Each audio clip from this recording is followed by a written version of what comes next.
At exactly 2:17 a.m., Ethan Miller's phone vibrated on the nightstand beside his bed.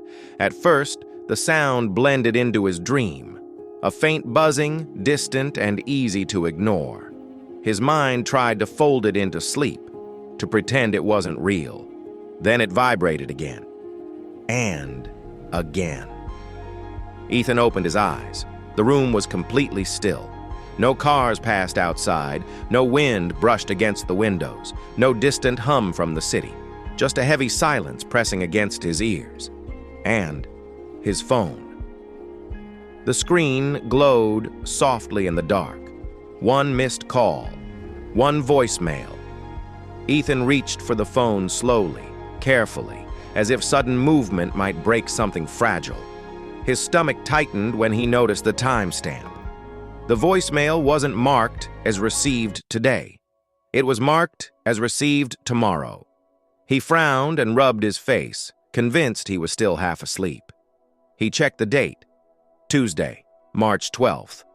The voicemail claimed it came from March 13th, 9:14 in the morning. "That's not possible," he whispered.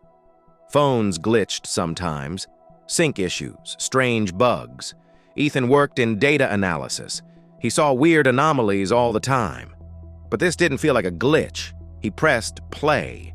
At first, there was only static, a low hiss, like wind slipping through a narrow crack. Then he heard breathing, slow, uneven, tired. And then a voice spoke. "Ethan, if you're listening to this," it worked. Every muscle in his body tightened. The voice continued, calm but strained, choosing each word carefully. "I don't have much time. Listen closely. Tomorrow morning, don't take the freeway to work." Ethan sat up, heart thudding, because the voice wasn't just familiar, it was his. Same tone, same rhythm, even the slight rasp he had when he hadn't slept enough. The message ended abruptly, cutting off mid-breath. Ethan replayed it, then again. He recorded himself speaking and compared the two. Identical. His first instinct was denial. Someone could be using voice cloning, some strange prank. But the voicemail contained a sentence he had never spoken out loud. Something he'd only ever thought years ago, during a moment he never shared with anyone. By morning, Ethan hadn't slept at all. The sky outside turned gray as dawn approached. Ethan stood in his kitchen holding a mug of coffee that had gone cold. He couldn't stop staring at his phone. At 8:45, he finally grabbed his keys and stepped outside. The air felt heavier than usual, thick, as if the day itself was holding its breath. 2 routes led to his office, the freeway he always took, and a longer back road through quiet neighborhoods. He started the car and sat there for a moment. "Tomorrow morning, don't take the freeway." He let out a nervous laugh. Then he turned the wheel and took the back road. At 9:22 a.m., traffic slowed to a crawl. His phone buzzed with emergency alerts. A massive pileup on the freeway. Multiple vehicles, multiple fatalities. Ethan slowly pulled over, gripping the steering wheel until his knuckles went white. If he had taken his usual route, he would have been there. His phone vibrated again. Another voicemail. This one was clearer. No static, no distortion, just his voice.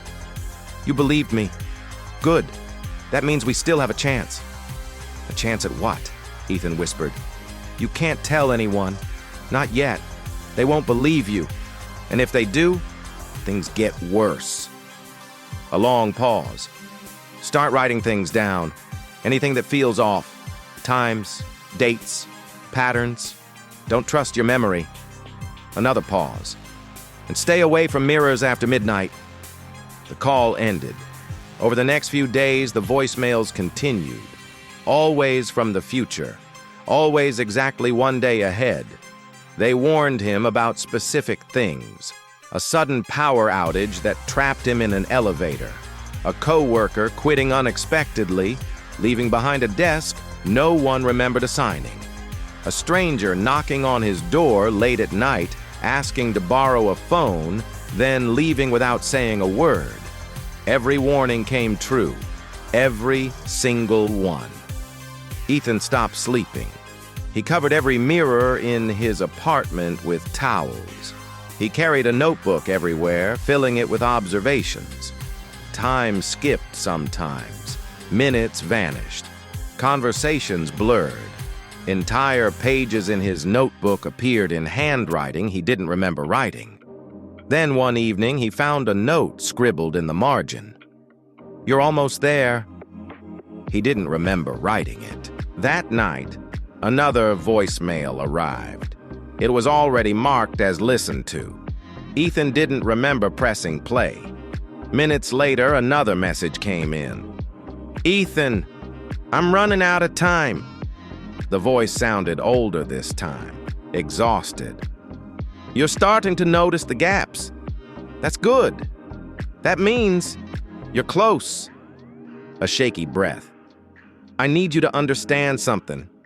I'm not calling from years ahead." A pause. "I'm calling from 3 days ahead." Ethan felt dizzy, gripping the back of a chair to steady himself. "By then," the voice continued, "you won't trust me anymore."